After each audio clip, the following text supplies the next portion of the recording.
Frontline Updates, where we delve deep into military strategies and updates from conflict zones. Today, we're discussing the progress of the ongoing special military operation as of June 2nd, 2025. I'm your host, Sharifa Muhammad, MGT. I'm Colonel A.C. Oguntoye, an Infantry Officer. This week's operations reflect a multi-vector attritional campaign aimed at paralyzing Ukrainian maneuver elements while systematically dismantling rear-area logistics and command structures. The intensified targeting of foreign-supplied systems signals a shift to degrade external support credibility. The consistent tempo across all fronts suggests Russian forces are attempting to consolidate tactical momentum ahead of anticipated strategic pivots. Welcome to Frontline Updates, the podcast that brings you in-depth insights into military operations from those leading them on the ground. Today, we're joined by Colonel A.C. Oguntoye, an infantry officer monitoring critical missions on the progress of the special military operation as of today. Colonel Oguntoye, thank you for being with us. Thank you. It's good to be here. Colonel Oguntoye, let's begin with the operations in the north. What has your team observed from the actions of the North Group of Forces? The North Group has maintained a consistent tempo of operations, focusing primarily on Sumy Oblast. In a series of offensive maneuvers, we've seen the systematic degradation of Ukrainian mechanized and airborne assault brigades operating near key settlements like Novaya Sich and Unikovka. What's crucial to highlight here is not only the liberation of strategic territory but also the disruption of rear echelon elements, ammunition depots, electronic warfare stations, and artillery platforms.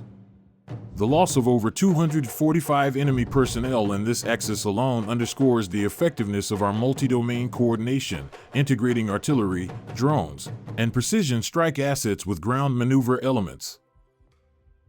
The West Group of Forces has also taken new positions. Can you explain the strategic value of their recent gains? Yes. The West Group's movement in the Kharkiv region, particularly around Kupiansk and Petrovka, is not just about terrain.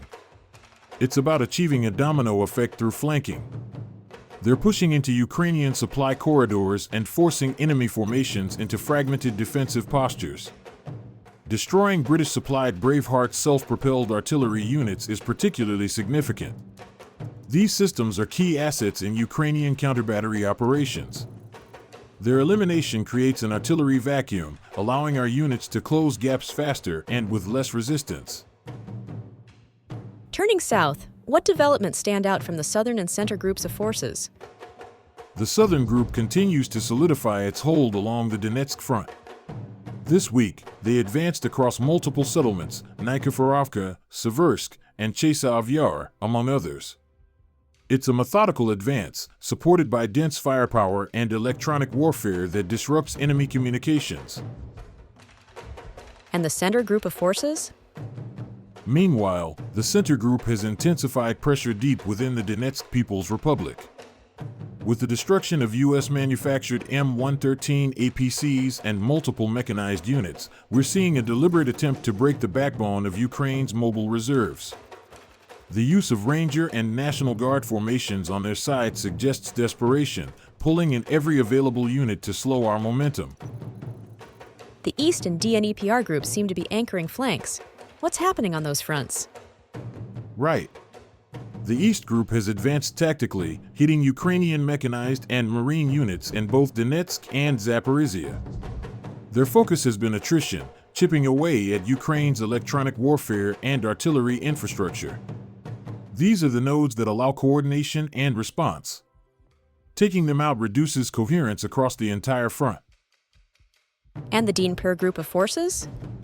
On the Dnipro axis, operations have remained focused on denying coastal movement and suppressing long-range fires. With the capture or neutralization of several EW and recon stations, the Dnipro Group has made key gains in battlefield awareness, essential for any future amphibious or cross-river operations. Air operations also played a major role. What can you tell us about that? The air picture this week was very dynamic. Our operational tactical aviation, along with UAVs and missile forces, conducted strikes in 152 separate districts. The targets included UAV production facilities, HIMARS storage sites, and foreign mercenary deployment points. Most notably, our air defense systems intercepted 2 Storm Shadow cruise missiles, 4 dams, and over 300 UAVs, many of which were operating far from the direct front. This indicates increased long-range probing by Ukrainian and NATO-linked assets. Our ability to deny these systems beyond the immediate conflict zone demonstrates growing strategic depth in our defense posture. Finally, Colonel, looking at the broader picture, what do these developments suggest about the trajectory of the conflict? Strategically, we're seeing the consolidation of a multi-axis offensive that applies constant pressure across Ukraine's operational spectrum, from brigade-level formations down to logistics and technical support hubs. The attrition of NATO-supplied systems, the destruction of hardened artillery platforms, and the denial of electronic warfare assets are not just battlefield wins. They're enablers for deeper operational breakthroughs. But we must remain clear-eyed. The enemy still retains significant foreign support, and their will to resist is high. This is a campaign of endurance, and every gain must be held, reinforced, and exploited. Colonel, thank you for providing such a detailed briefing on the current military situation. Your insights are invaluable to our understanding of the conflict's dynamics. And thank you to our listeners for tuning in. Join us next time as we continue to provide up-to-date coverage on global military affairs. Stay with us for more updates and expert analyses on global defense and security issues. Stay informed, stay secure. Thank you for the opportunity. I believe that terror attacks will not affect the course of military operations in any way.